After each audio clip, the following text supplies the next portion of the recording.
যে এটা ভারত পাকিস্তান যুদ্ধ নয়, এটা হলো দুটি দেশের শাসক গোষ্ঠীর, তাদের সমর্থক মিডিয়া, কিছু জেনারেলস এবং তাদের উভয়ের সহযোগী রাজনৈতিক শক্তিগুলোর যুদ্ধ। এখানে ভারত পাকিস্তানের সাধারণ মানুষ এই যুদ্ধ সর্বতভাবে চেয়েছে এমনটা বলা যায় না আর কি। এবং আপনার শুরুতে যেটা বলছিলেন যে এই যুদ্ধে ভারত কেন জড়ালো বা এর ফলাফল কি, কে জিতলো এবং এটা জড়ানোটা ঠিক হয়েছে কিনা, এগুলোই তো। আমি বলবো যে পেহেলগামে যে হামলা হলো তারপর 14 দিন পর ভারত পাকিস্তানে হামলা করল।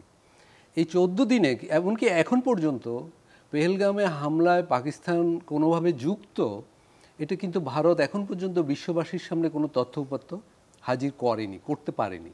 এমনকি জাতিসংঘেও তারা বলেছে আমরাও দেখাবো, কিন্তু এখন পর্যন্ত দেখায়নি।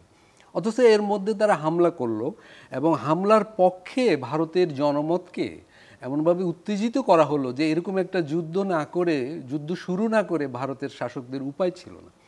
এবং যুদ্ধ শুরুর আগে তারা এমন একটা ধারণা দিয়েছিল যে পাকিস্তানকে খণ্ড বিখণ্ড করে ফেলবে, পাকিস্তানের কিছু অংশ বাদ দিয়ে দিবে, এরকম নানা ধরনের উত্তেজক কথা বলা হয়েছে। কিন্তু দেখা গেল 4 দিনেই ভারত একটা আপোষ মীমাংসায় রাজি হয়ে গেল। আজকে ভারতের সোশ্যাল মিডিয়ায় আজকে ট্রেন্ডটা কি, আজকে সবাই বলছে যে ইন্দিরা গান্ধী তো ভালো ছিল, চীন এবং আমেরিকার বিরোধিতা সত্ত্বেও উনি 1971-এর যুদ্ধ চালিয়ে গেলেন এবং জিতেছেন, লক্ষ্য হাসিল করেছেন। তো আজকে কিন্তু মোদির ইমেজ ছাড়িয়ে ভারতের সাধারণ জনগণও কিন্তু ইন্দিরা করছে সোশ্যাল মিডিয়ায়, আমি দেখে এলাম। এবং অবস্থাটা এত করুণ যে ভারতের যে বিদেশ সচিব উনি এত হেনস্থা শিকার হচ্ছেন অনলাইনে যে উনি ওনার টুইটার হ্যান্ডেলটাও বন্ধ করে রেখেছেন। এবং ভারত যেই দুজনকে খুব দেখাচ্ছিল যে যুদ্ধের অফিসার হিসাবে, মুসলিম অফিসার এবং শিখ অফিসার, তাদেরকেও অনলাইনে কিন্তু চরম হেনস্থা করা হচ্ছে। অর্থাৎ আজকে ভারতের মুড কিন্তু ডিফারেন্ট। কারণ খুব কাণ্ডজ্ঞানী বোঝা যায় ভারত প্রায় সবগুলো ফ্রন্টে হেরেছে। প্রথমত পেহেলগামের ঘটনা তাদের গোয়েন্দা ফেইলিউর ছিল। দ্বিতীয়ত এই যুদ্ধে তো আসলে বিজয়ী হয়েছেন এক অর্থে ট্রাম্পের নির্দেশে তারা যুদ্ধ বন্ধ করেছে ভারত পাকিস্তান উভয়। এবং ট্রাম্প প্রথম টুইট করে মানে ভারতের জন্য একটা নার্ভাস অবস্থা তৈরি করেছেন। এবং ট্রাম্প দ্বিতীয়বার বলছেন উনি কাশ্মীর বিষয়ে সমাধানে আগ্রহী।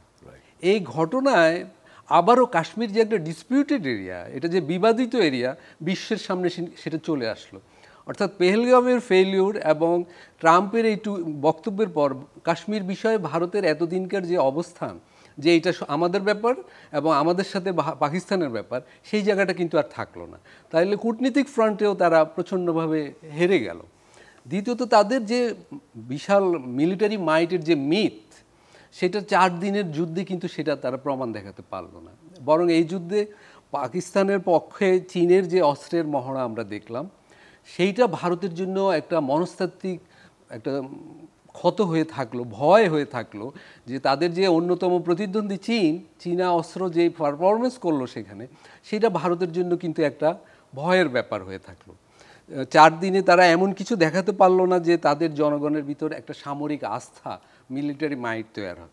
দ্বিতীয়ত ভারত সবসময় চেষ্টা করেছে যে IMF-এর লোন যেন পাকিস্তান না পায়। তাদের যুক্তি ছিল এই লোন পেলে সেটা সন্ত্রাসী কাজে ব্যবহার হবে। কিন্তু এই যুদ্ধের মাঝেই IMF কিন্তু পাকিস্তানকে $1 বিলিয়ন দিয়ে দিল। অর্থাৎ আন্তর্জাতিক ফ্রন্টেও এটা একটা ভারতের একটা পরাজয় হলো আর কি।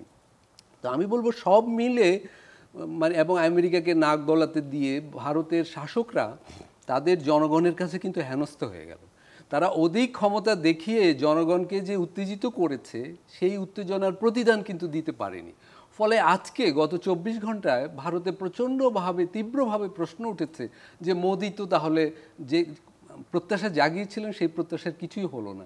মোদি তো আপোষ করলেন, বিজেপি তো আপোষ করলো, কংগ্রেস এবং সাধারণ অন্যান্য দলও তাৎক্ষণিকভাবে সুযোগটা নিয়েছে।